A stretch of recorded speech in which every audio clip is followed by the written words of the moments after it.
માત્ર 17 વર્ષની ઉંમર, આંખોમાં સપનાઓ સાથે જિંદગીની ઉડાન, પરંતુ પળભરમાં જ બધું જ બદલાઈ ગયું. રૂપિયાની લેતી દેતી માટે પરિવારનો આક્ષેપ છે કે 10 થી વધુ લોકોએ ટોળું બનાવીને એક યુવક ઉપર એટલે કે સગીર ઉપર હુમલો કરી દીધો. ત્યાર પછી તેના શરીરમાં ઘચાઘચ ઘા ઝીકી દીધા. હોસ્પિટલમાં ઈજાગ્રસ્ત આ સગીરને પહોંચાડવામાં આવ્યો, પરંતુ હોસ્પિટલમાં મોતની સામે જિંદગી જીવવાનો જંગથી હારી ગયો. આખરે કાયદાને હાથમાં લેનાર આ તત્વો સામે સ્થાનિક લોકોમાં રોષની લાગણી છે. ભંગારનો જે વેપલો કરતા હતા એની અંદર રૂપિયાની લેતી દેતી કે એટલે કે હિસાબ બાબતે લોચો થતા બોલાચાલી થઈ અને આ બોલાચાલી જોતજોતોમાં ઝઘડામાં પરિણમી અને હિંસક હુમલો કરવામાં આવ્યો. જ્યારે સગીર ઇજાગ્રસ્ત થયો અને ઢળી પડ્યો ત્યારે ત્યાં લોકો દોડી આવ્યા અને તેને હોસ્પિટલ ખાતે ખસેડવામાં આવ્યો. આક્ષેપ પ્રતિ આક્ષેપનો મારો ચાલ્યો. હોસ્પિટલમાં પરિવારજનોએ મૃતદેહ સ્વીકારવાનો ઇનકાર કરી દીધો કે જ્યાં સુધી આ નિર્ધમ આરોપીઓ પકડાય નહીં ત્યાં સુધી અમે મૃતદેહ ઘરે લઈ નહીં જઈશું. જેના કારણે સયાજી હોસ્પિટલમાં પણ એક વખતે વાતાવરણ પરિવારજનોના આક્રમણથી ગમગીન બની ગયું.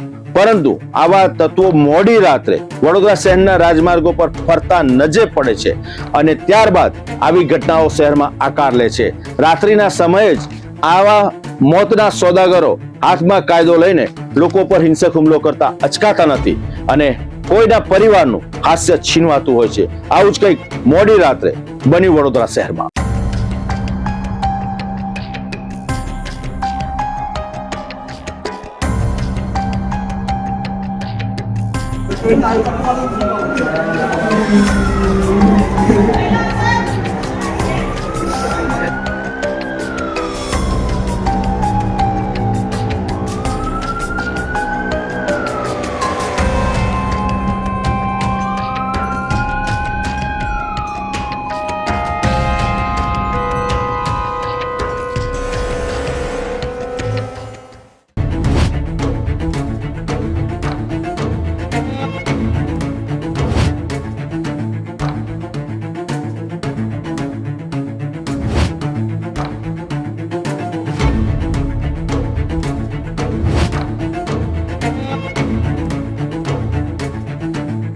વડોદરાના કિશનવાડી વિસ્તારમાં પૈસાની લેતી દેતીને લઈને વિવાદ બાદ આશરે 17 વર્ષીય વિદ્યાર્થી પર જીવલેણ હુમલો કરવામાં આવ્યો હોવાની પ્રાથમિક માહિતી સામે આવી છે.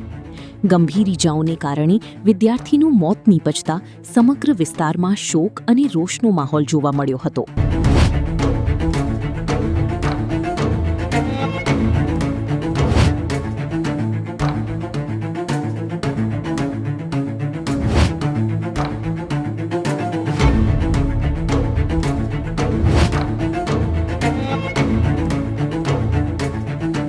મૃતકના પરિવારજનોનો આક્ષેપ છે કે 10 થી વધુ લોકોએ આ સગીર ઉપર હુમલો કર્યો છે. તમામ લોકોએ ભેગા મળીને આ સગીરને જાનથી મારી નાખ્યો છે. તેને ટોળું બનાવીને હુમલો કરતા ગંભીર રીતના આ સગીર ઇજાગ્રસ્ત થયો હતો. સારવાર માટે આ સગીરને જ્યારે હોસ્પિટલ ખસેડ્યો ત્યારે મોતની સામે એ જંગ હારી ગયો અને જિંદગી જીવી હતી આ સગીરને, કારણ કે તેના આંખોમાં સપના અને ઉડાન હતી. પરંતુ ભંગારના ધંધામાં રૂપિયાની લેતી દેતી બાબતે ઝઘડો થયો અને આખરે આ તમામ લોકોએ ભેગા મળીને ઘાતકી હત્યા કરી નાખી. હવે પોલીસ એક્શનમાં છે આરોપીઓને ઝડપવા માટે.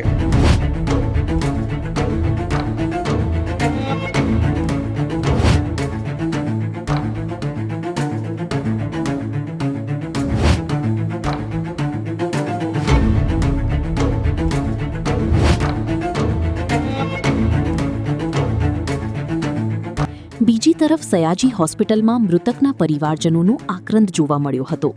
પરિવારજનોએ આરોપીઓ ઝડપાય નહીં ત્યાં સુધી મૃતદેહ સ્વીકારવાનો ઇનકાર કર્યો હતો અને તાત્કાલિક ધરપકડની માંગ કરી હતી. अजय और धर्मा भाई बंजारा उपया का दोनों भाई उपया के पर किस बाबत को लेके आपकी झगड़ा किस और बाबत?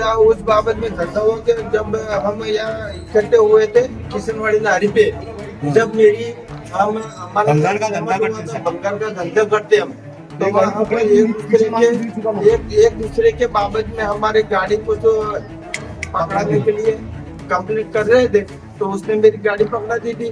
तो मैंने कहा, उसको बोला था कि पैसा मेरे को दे दो, तो मैंने उसको 1,80,000 रुपया चुकवाया था। और उसके बाद में वो पैसे नहीं दे रहे थे, और मेघराज बंजारा, विक्रम बंजारा, और पंकज बंजारा, विनोद बंजारा, ये सब शामिल थे, सब शामिल थे, और मेरे बच्चे को मारा। माहिती लागली आणि जरा पोलीस पुरवायचं होतं बोलावं नाही तर म्हणजे कोण नाही बोलवा.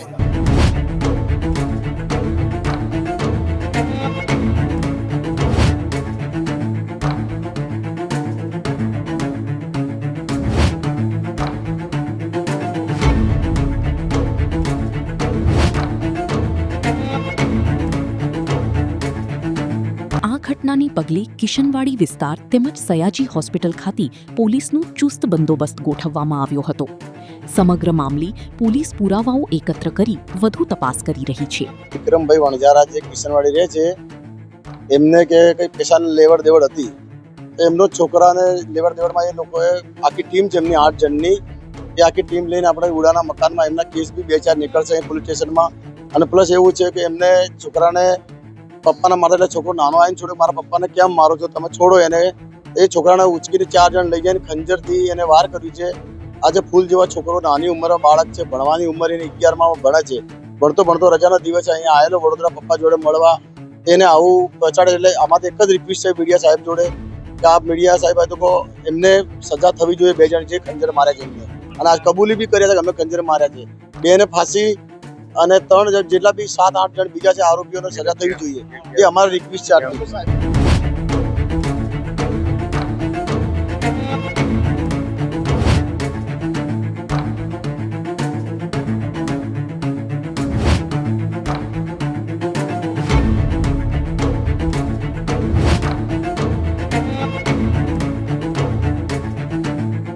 મન્નાર છે મારો છોકરો છે, અને કિશનવાડીના સામે ઉડાના મકાનની સામે તળાવ છે, ત્યાં આગળ મેદાન છે, મેદાનની આગળ આ ઘટના ઘટી. સાંજે 10 વાગ્યાને લગભગ મારા છોકરા એમના જોડે મારા કે પૈસા લેવાની ઉઘરાણી હતી, એ લોકો મને પૈસા નહોતા આપતા, તો એમના માટે મને ફોન કરીને બોલાયા. ત્યાં આગળ મારા જોડે ઝઘડો કર્યા પછી એ લોકો પછી મારો છોકરો ત્યાં આવ્યો, તો મારા છોકરાને પકડી અને 4-5 લઈ જઈ અને પછી મારા છોકરાને માર્યું. ત્યાં આગળ ચક્કુના ઘા કર્યા, અને ઘા કરનારના વ્યક્તિનું નામ છે ધર્માભાઈ વણજારા, અજયભાઈ વણજારા. એમના પાછળ ટીમ છે, મેઘરાજભાઈ વણજારાની ટીમ છે, 8-10 જણની ટીમ છે મેન. તો એમાં એ લોકો મને છે ને તો મને છેતરી અને બોલાવી અને મારી જોડે ઝઘડો કરી અને મારા છોકરાને ઘા ઉતાર્યા, મારા છોકરાને મોતના ઘાટ ઉતાર્યા. મારો છોકરો રહે છે રાજસ્થાનમાં, 11મા ધોરણમાં ભણતો હતો. અહીં આગળ મને મળવા માટે આવ્યો હતો. 2 દિવસ થયા હતા, બીજા દિવસે મારા છોકરાને મૂકવા જવાની તૈયારી હતી, અને એ જ દિવસે રાત્રે ઘટના ઘટી મારા છોકરા જોડે. એક સગરની આંખમાં, એક વિદ્યાર્થીની આંખમાં હતા સપના, અભ્યાસ કરવાના, કારકિર્દી ઘડવાના અને સમાજ માટે કંઈક બનીને કરવાના. પરંતુ હવે એ તમામ સપનાઓ રગદોડાઈ ગયા છે. પરિવારની આંખમાં ન્યાયની આશા છે. મીટ માંડીને સૌ કોઈ બેઠા છે કે ક્યારે આ હત્યારાઓ ઝડપાશે. રક્ત રંજિત વિસ્તારની માટીને કરનાર આ હત્યારાઓને ઝડપીને કડક હાથે કાર્યવાહી કરવી રહી. કારણ કે નજીવી બાબતે, રૂપિયાની લેતી દેતી બાબતે આવા તત્વો હિંસા કરીને અને કોઈના ઉપર હુમલો કરીને તેને મોતને ઘાટે ઉતારી દેશે. તો આવા નરધરોને છોડવા ન જોઈએ એ વિસ્તારના લોકોની માંગ છે.